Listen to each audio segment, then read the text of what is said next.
As we mentioned, a grand jury has indicted one officer in relation to the Breonna Taylor case more than 6 months after she was shot dead by police in her Louisville home.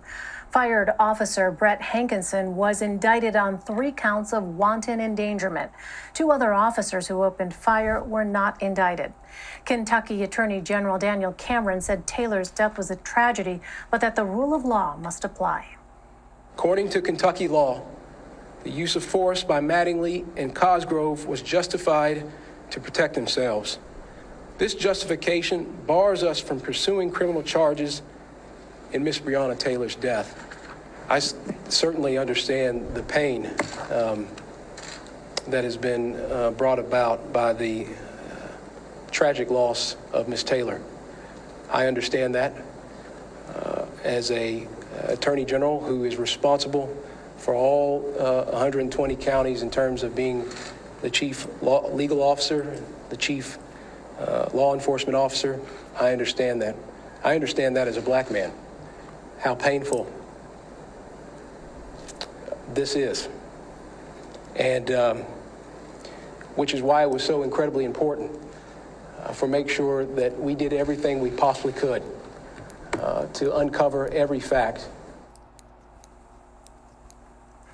Louisville police shot the 26-year-old EMT in March while executing a warrant at her apartment in a narcotics investigation. Taylor's boyfriend fired once at police and says he believed they were intruders. No drugs were ever found at her home. Today, the family's attorney said it was outrageous and offensive that there were no charges related to Taylor's death. Alissa Marque Heydari joins me now. She's a deputy director at the Institute for Innovation in Prosecution at John Jay College and a former assistant district attorney for New York County. Welcome, Alissa. Thanks very much for being with us. The charges against fired officer Brett Hankinson are not in relation to Breonna Taylor's death, but for shooting into neighboring apartments. What do you think led to this decision from the grand jury?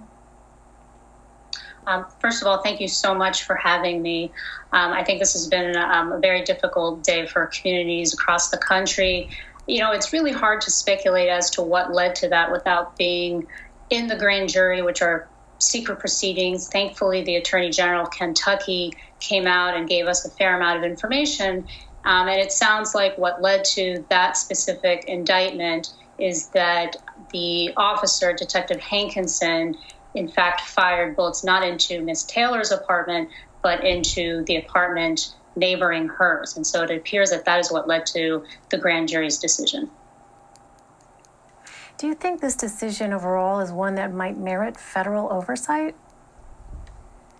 I think that's something for the federal prosecutors to decide. They have a completely different set of laws to look at in terms of civil rights violations. I think what's really important here for people to remember and lessons to take away is that prosecutors in particular really need to be independent of, those who are investigating need to not have any relations with police officers who are involved in a case like this, and transparency. And so I think it was helpful that the Attorney General, to the extent he could, give information as to what the findings were, what evidence the grand jury may have considered, and what the final outcome was.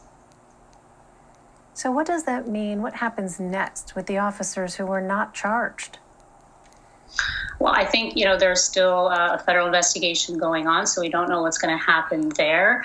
There was a civil suit, which, as we all know now, has been settled by the city between, the city and Ms. Taylor's family.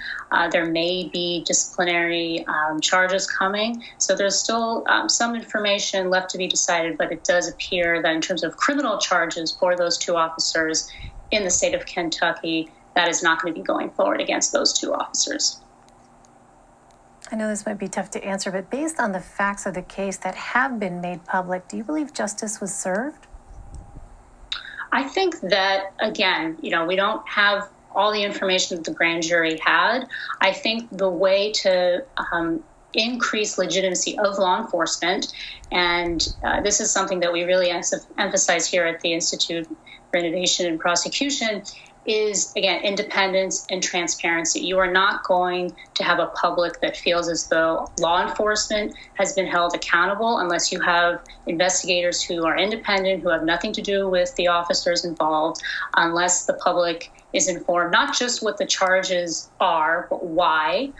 For instance, in this case, we learned that the two of the officers are not being charged because they were apparently acting in self-defense, or there was some evidence to that fact. And so what's important is the public is informed at the end of this investigation in a timely manner what the results were and why. And so I think with that, we'll have a greater sense that justice has been served, not just in this case, but in any case across the country. All right, Alissa Heydari. Alissa, thank you very much. Thank you for having me. We'll be right back. You're streaming Red and Blue on CBSN.